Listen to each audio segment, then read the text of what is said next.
കേരളം പോലെയുള്ള സംസ്ഥാനത്ത് പോലും നമുക്കറിയാം പീഡനങ്ങൾ വർദ്ധിച്ചു വരുന്നൊരവസ്ഥ നമുക്ക് കാണുന്നു.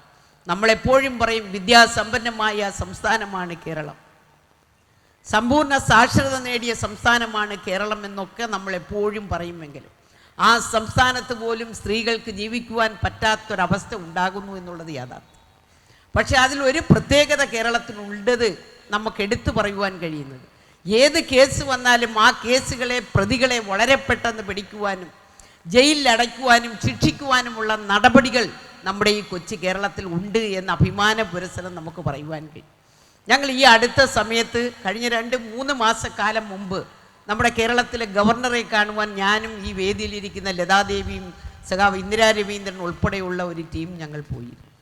അത് മറ്റൊന്നുമല്ല, നമ്മുടെ പാർലമെൻറ്റിൽ നമുക്ക് ഈ സംവരണം ഉൾപ്പെടെയുള്ള പ്രശ്നങ്ങളെക്കുറിച്ചൊന്ന് പറയുവാനും അദ്ദേഹത്തിനൊരു കത്ത് കൊടുക്കുവാനും വേണ്ടി ഞങ്ങൾ പോയതാണ്. അങ്ങനെ ചെന്നപ്പോൾ അദ്ദേഹം പറഞ്ഞു, ഒരു കാര്യം എനിക്ക് വലിയ ഇഷ്ടമാണ് കേരളത്തിന്. ഞങ്ങൾ ചോദിച്ചു എന്താണ്? അത് സ്ത്രീ പ്രശ്നത്തിലാണ്. സ്ത്രീകൾക്ക് എന്തെങ്കിലും പ്രശ്നമുണ്ടാകുമ്പോൾ അതിൽ അടിയന്തരമായി ഇടപെടുവാൻ പറ്റാവുന്നൊരു ഗവൺമെൻറ്റാണ് കേരളത്തിൽ ഉള്ളത് എന്നാണ്. അത് ആ സ്ത്രീകളെ സംബന്ധിച്ചായതുകൊണ്ടാണ് അദ്ദേഹം പറഞ്ഞത്, ഞാൻ മറ്റു കാര്യങ്ങൾ പറയുന്നില്ല. അപ്പോൾ അത്തരത്തിൽ ഗവർണർ പോലും ആ തരത്തിൽ കേരളത്തിൽ സ്ത്രീകൾക്ക് നേരെ ഉണ്ടാകുന്ന അതിക്രമങ്ങളിൽ പ്രതിയാകുന്നവരെ അറസ്റ്റ് ചെയ്യുവാനും നടപടികൾ എടുക്കുവാനും പോകും. നമ്മൾ ഈ അടുത്ത സമയത്ത് എത്രയോ സ്ത്രീധനത്തിൻ്റെ പേരിൽ എത്ര പെൺകുട്ടികളാണ് ഈ കേരളത്തിൽ ഉൾപ്പെടെ മറ്റ് സംസ്ഥാനങ്ങളിൽ ആത്മഹത്യയിലേക്ക് പോകുന്നത് എന്ന് ചിന്തിക്കണം.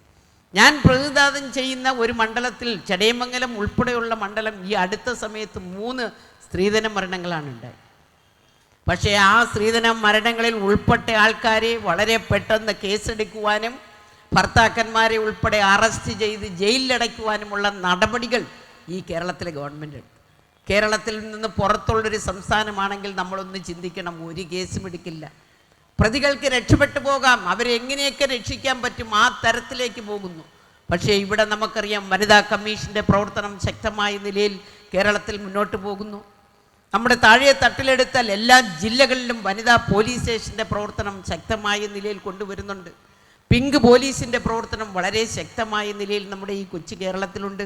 മൂക്കിനും മൂലയിലും അവരുടെ പ്രവർത്തനങ്ങൾ ഉണ്ട് എന്നുള്ളത് യാഥാർത്ഥ്യമാണ്. താഴെ തട്ടിൽ ജാഗ്രതാ സമിതികളുടെ പ്രവർത്തനം വളരെ മെച്ചമായ നിലയ്ക്ക് നമ്മുടെ ഈ കേരളത്തിൽ കൊണ്ടുവരാൻ കഴിയുന്നുണ്ട്.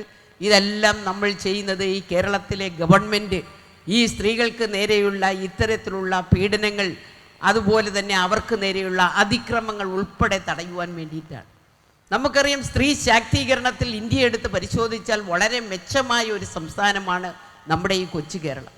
ഇന്ന് സ്ത്രീ ശാക്തീകരണമെന്ന് ഞാൻ പറയുമ്പോൾ കുടുംബശ്രീ ഉൾപ്പെടെയുള്ള സമൂഹത്തിൻ്റെ അടിത്തട്ടിൽ ഉറങ്ങിക്കിടക്കുന്ന വീട്ടമ്മമാരായിട്ടുള്ള സ്ത്രീകളെ സാമൂഹ്യ രാഷ്ട്രീയ സാമ്പത്തിക രംഗങ്ങളിലേക്ക് കൈപിടിച്ചുയർത്തിക്കൊണ്ടുവരുവാൻ നമുക്ക് ഈ കുടുംബശ്രീയിൽ ഉൾപ്പെടെ നമുക്ക് കഴിഞ്ഞിട്ടുണ്ട് എന്നുള്ളത് യാഥാർത്ഥ്യമാണ്. അതുകൊണ്ടാണ് ത്രിതല പഞ്ചായത്തിൻ്റെ പ്രതിനിധികൾ സ്ത്രീകൾ 50% മുഖ്യധാരയിലേക്ക് പഞ്ചായത്ത് പ്രസിഡന്റും ജില്ലാ പഞ്ചായത്ത് പ്രസിഡന്റും ബ്ലോക്ക് പഞ്ചായത്ത് പ്രസിഡന്റും മുനിസിപ്പൽ ചെയർപേഴ്സണും അതുപോലെ തന്നെ മേയർമാർ കോർപ്പറേഷനുകൾ വരുമ്പോഴും നമുക്ക് കാണുവാൻ കഴിയുന്നത് എന്നുള്ളത് യാഥാർത്ഥ്യമാണ്.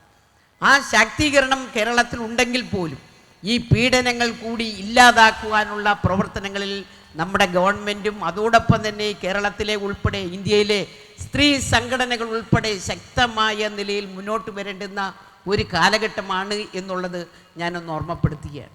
ഇന്ന് വീട്ടിനകത്തോ നമുക്കറിയാം സ്ത്രീ പീഡനങ്ങൾ ഉൾപ്പെടെ ഉള്ളത് ഉണ്ടാകുന്നു എന്നുള്ളത്. ഗാർഹിക പീഡന നിരോധന ബില്ല് നമ്മുടെ രാജ്യത്ത് കൊണ്ടുവന്നതാണ്. എന്നാൽ ഇന്ന് അതിനകത്തും നമുക്കറിയാം വീട്ടിനകത്തും സ്ത്രീകൾക്ക് ഇരിക്കുവാൻ പറ്റാത്ത അവസ്ഥ, ഓഫീസിൽ പോകുന്ന സ്ത്രീകൾക്കുൾപ്പെടെ പീഡനങ്ങൾ അനുഭവപ്പെടുന്ന ഒരവസ്ഥ. പക്ഷേ അവിടെയും ഒരു കാര്യമുണ്ട്, അവിടെയും നമ്മളെല്ലാ ഓഫീസുകൾ കേന്ദ്രീകരിച്ചും അവിടെ ഒരു കമ്മിറ്റി നമ്മൾ എടുത്തിട്ടുണ്ട് എന്നുള്ളത് യാഥാർത്ഥ്യമാണ്. അതിൻ്റെ പ്രവർത്തനവും മെച്ചമായ നിലയ്ക്ക് കൊണ്ടുപോകാനുള്ള സംവിധാനത്തിലേക്കാണ് കേരളം പോകുന്നത്. ഇന്ന് കേരളം എടുത്ത് പരിശോധിച്ചാൽ നമുക്കറിയാം എല്ലാ മേഖലകളിലും ഒട്ടേറെ വികസന നേട്ടങ്ങൾ കൈവരിച്ച് മുന്നോട്ട് പോകുന്ന കേരളത്തിലെ ഗവൺമെൻറ്, അത് ആരോഗ്യ, വിദ്യാഭ്യാസ, സാംസ്കാരിക, മറ്റിതര രംഗങ്ങളെടുത്ത് പരിശോധിച്ചാൽ ഇന്ത്യക്ക് മാതൃകയായിട്ടുള്ള പ്രവർത്തനങ്ങൾ നമുക്കറിയാം ഈ മേഖലകളിലൊക്കെ നമ്മൾ നടപ്പിലാക്കുന്നുണ്ട്.